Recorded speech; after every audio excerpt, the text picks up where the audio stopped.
നമസ്കാരം. പാകിസ്ഥാന്റെ ഇപ്പോഴത്തെ അവസ്ഥ തികച്ചും ശോചനീയമാണ്.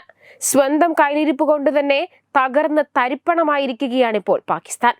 ഇതിന്റെ കൂടുതൽ വിവരങ്ങൾ ഓരോ ദിവസവും ഇപ്പോൾ പുറത്തു വരുന്നുമുണ്ട്. എന്നാൽ ഈ സാഹചര്യത്തിൽ ഇപ്പോൾ പിടിച്ചു നിൽക്കാൻ ലോകബാങ്കിന്റെ മറ്റ് രാജ്യങ്ങളെയും വലിയ തോതിലുള്ള സഹായവും അവർ തേടിക്കൊണ്ടിരിക്കുന്നു. പാകിസ്ഥാനുമായുള്ള മികച്ച ബന്ധം പുലർത്തുന്ന സൗദി അറേബ്യ, UAE, തുർക്കി തുടങ്ങിയ രാജ്യങ്ങളെല്ലാം അവർക്ക് സഹായവുമായി എത്തിയിരിക്കുകയാണ് ഇപ്പോൾ.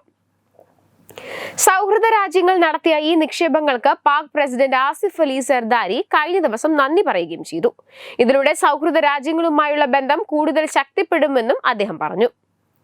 സാമ്പത്തിക വെല്ലുവിളികളുടെ സമയത്ത് ഞങ്ങളോടൊപ്പം നിന്ന ഞങ്ങളുടെ വിശ്വസ്ത സുഹൃത്തായ Saudi Arabia, United Arab Emirates, തുർക്കി എന്നിവയുൾപ്പെടെയുള്ള പിന്തുണയ്ക്ക് ഞങ്ങൾ നന്ദി പറയുന്നു. ഇസ്ലാമാബാദിൽ പാകിസ്ഥാൻ പാർലമെന്റിന്റെ സംയുക്ത സമ്മേളനത്തിൽ നടത്തിയ പ്രസംഗത്തിലാണ് സർദാരി ഇത് പറഞ്ഞത്. സൗദി അറേബ്യ, UAE, ചൈന എന്നിവിടങ്ങളിൽ നിന്നുള്ള സഹായം, അന്താരാഷ്ട്ര നാണയനിധിയിൽ നിന്ന് സാമ്പത്തിക രക്ഷാ പാക്കേജുകൾ നേടുന്നതിലും പാകിസ്ഥാന് നിർണായകമായിട്ടുണ്ട്. സൗദി അറേബ്യയ്ക്കും UAEക്കുമെല്ലാം എണ്ണ ഇറക്കുമതിയിലും മറ്റുമായി വലിയ തോതിൽ പണം പാകിസ്ഥാൻ കൊടുക്കാനുണ്ട്. എന്നാൽ ഇതിനുള്ള സമയപരിധി അവർ നീട്ടി നൽകി. ഈ നടപടി താൽക്കാലിക ആശ്വാസമാണെങ്കിലും ഭാവിയിൽ ഈ തുക കൈമാറേണ്ടി വരും. അതോടൊപ്പം തന്നെ പാകിസ്ഥാന്റെ പൊതുമേഖലാ സ്ഥാപനങ്ങളിൽ അടക്കം ഗൾഫ് രാജ്യങ്ങൾ വലിയ തോതിൽ നിക്ഷേപവും നടത്തുന്നു. പ്രതിസന്ധിയിൽ നിന്നും കരകയറാൻ കഴിഞ്ഞ ഒരു വർഷമായി പാകിസ്ഥാൻ നടപ്പിലാക്കിയ സാമ്പത്തിക പരിഷ്കാരങ്ങൾ ഫലം കണ്ടിട്ടുണ്ടെന്നും അദ്ദേഹം അവകാശപ്പെട്ടു. മികച്ച മാക്രോ ഇക്കണോമിക് മാനേജ്മെന്റും പണപ്പെരുപ്പ നിയന്ത്രണവും GDPയിൽ മുന്നേറ്റം ഉണ്ടാകുമെന്നും പ്രസിഡന്റ് വ്യക്തമാക്കി. അതേസമയം ആഭ്യന്തര കാര്യങ്ങളെ കുറിച്ച് പറയുമ്പോൾ സമീപ വർഷങ്ങളിൽ പാകിസ്ഥാനിൽ തീവ്രവാദം വർദ്ധിച്ചുവെന്നും അദ്ദേഹം പാർലമെന്റിന് മുന്നിൽ തുറന്നു സമ്മതിച്ചു.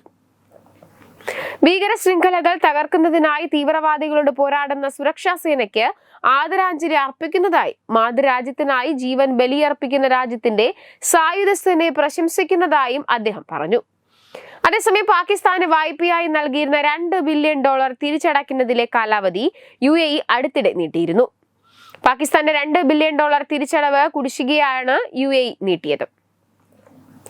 കടുത്ത സാമ്പത്തിക പ്രതിസന്ധിയിലൂടെ കടന്നുപോകുന്ന പാകിസ്ഥാനെ സംബന്ധിച്ച് UAEയുടെ തീരുമാനം ഏറെ ആശ്വാസകരമാണ്. സാമ്പത്തിക പ്രതിസന്ധിയിൽ നിന്നും കരകയറുന്നതിന്റെ ശ്രമങ്ങളുടെ ഭാഗമായി IMFൽ നിന്നും $700 കോടി വായ്പയാണ് പാകിസ്ഥാൻ എടുത്തിരിക്കുന്നത്.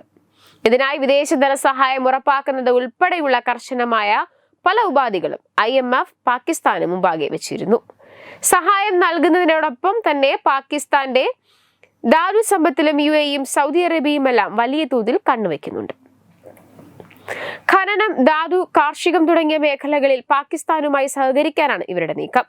ബലൂചിസ്ഥാൻ പ്രവിശ്യയിലുള്ള റക്കോദി ഖനിയിലെ തങ്ങളുടെ കൈവശമുള്ള 15% ഓഹരികൾ സൗദി അറേബ്യയ്ക്ക് കൈമാറാനും പാകിസ്ഥാൻ നേരത്തെ തീരുമാനിച്ചിരുന്നു. വെബ് ഡെസ്ക് തത്തുമൈ news. Branding partner Edubix online executive education, focus physiotherapy centre Pattom, Unnat engineering Gujarat, തീർത്ഥയാത്ര.com, അയൺ ബിൽഡ് ഗുജറാത്ത്.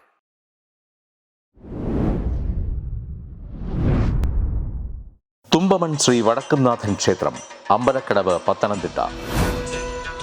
ശ്രീമദ് സ്കന്ദപുരാണ മഹാസത്രം 2025 മെയ് 11 മുതൽ 18 വരെ. ബ്രഹ്മശ്രീ മുംബൈ ചന്ദ്രശേഖര ശർമ്മയുടെ മുഖ്യ കാർമ്മികത്വത്തിൽ മഹാഗണപതി ഹോമം, സ്കന്ദപുരാണ പാരായണം, മഹത് പ്രഭാഷണങ്ങൾ, പൂജഹോമാദികൾ, കലാസാംസ്കാരിക പരിപാടികൾ. സത്രയജ്ഞ കർമ്മങ്ങളിലേക്ക് എല്ലാ ഭക്തജനങ്ങളുടെയും സാന്നിധ്യവും സഹകരണവും സാദരം അഭ്യർത്ഥിക്കുന്നു. മഹാസത്രവേദിയിൽ മെയ് 18 പഴനി അരുൾമിക ദണ്ഡായുധപാണി സ്വാമി ദേവസ്ഥാന അർച്ചക സ്ഥാനികർ ശ്രീസെൽവ സുബ്രഹ്മണ്യ ശിവശാരിയാരുടെ മുഖ്യ കാർമ്മികത്വത്തിൽ നടക്കുന്ന അതിശ്രേഷ്ഠവും സർവൈശ്വര്യദായകവുമായ സ്കന്ദഹോമം. സ്കന്ദമഹാപുരാണ സത്രത്തിന്റെ ആദിമധ്യാന്തമുള്ള സമ്പൂർണ്ണ തത്സമയ കാഴ്ച തത്വമയി നെറ്റ്വർക്കിൽ.